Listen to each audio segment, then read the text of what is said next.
Does your horse stop or slow down when you sit the trot? Sitting trot is a major milestone in your development as a rider. It is a demonstration of your independent seat, and it will allow you to ride in harmony with your horse using subtle and soft aids.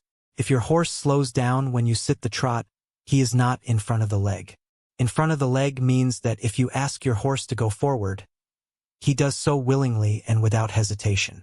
He maintains the same rhythm and tempo without constant reminders. It is essential that your horse is in front of the leg before you start to sit the trot. If you are constantly squeezing and cueing your horse to go forward, it will stiffen your seat and back and make the sitting trot difficult.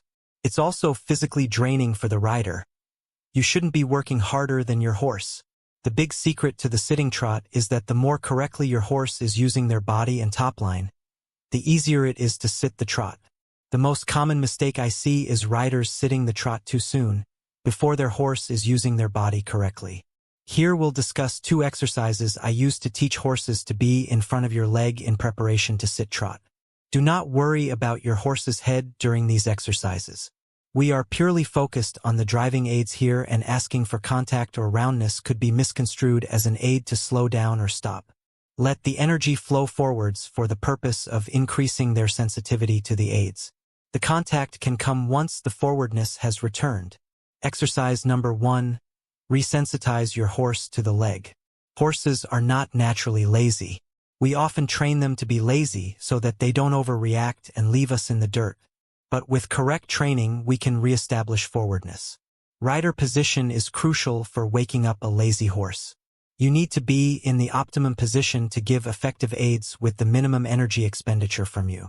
So be sure you are sitting correctly in the saddle. Equally important is effectively using your aids. The driving aids mean go. Your legs are your primary driving aid, and your whip is an auxiliary aid used to reinforce the legs. This may sound counterintuitive, but you need to keep your legs off a lazy horse so that when you do apply leg, you get a reaction. If your leg is always on, it loses meaning for the horse. They become desensitized to it. A game I like to play with a lazy horse is a leg resensitizing exercise. Here's how it works. Step 1.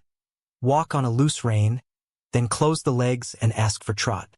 Start with a light squeeze or taps with your heels and increase the intensity until the horse reacts.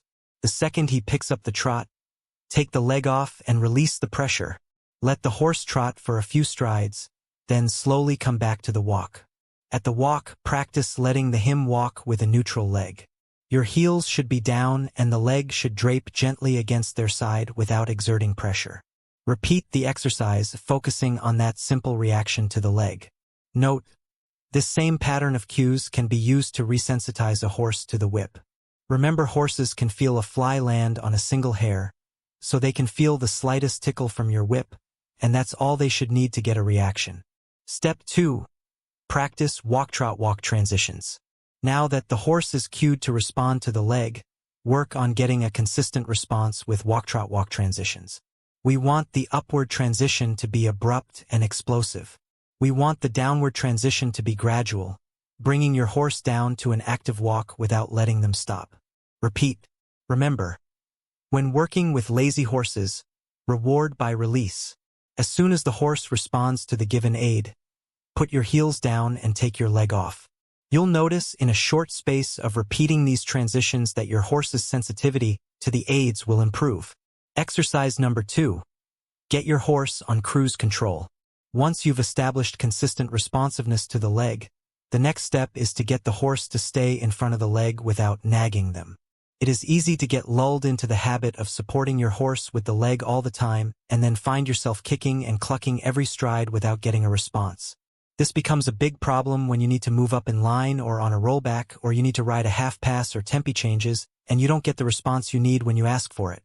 This next exercise focuses on keeping the horse in front of the leg. I like to think of it as having cruise control in your car. You want to be able to set your horse at a certain speed, for example, a 4 miles per hour trot, and they should stay at that trot until you hit the brakes or the gas pedal. Here's how it works. Step 1. Establish the pace you want from your horse at the trot. Step 2. Now, put your heels down, take your leg off, but stay following the motion with your seat. Step 3.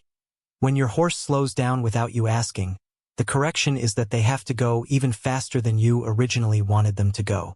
For example, if you want your horse to trot at 4 miles per hour and they slow down to 3.5 miles per hour, push them up to 6 miles per hour for half a lap. The consequence for them slowing down is to go faster. Step 4. Correct quickly and consistently. Notice where in the arena your horse tends to slow down. Many horses slow down when they are headed away from the gate. The instant he slows down, make the correction quickly and consistently.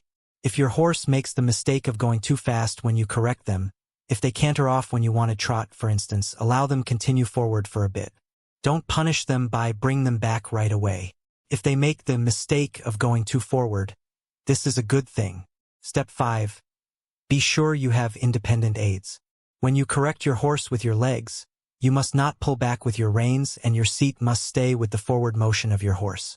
In the end, you want your horse to be a self-going horse. This is going to be a process if your horse has gotten used to you nagging constantly.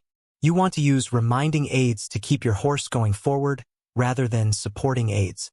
Subscribe and turn on notifications so you don't miss more videos of wild animals and wild horse breeds and much more.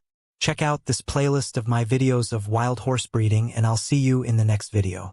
Take care.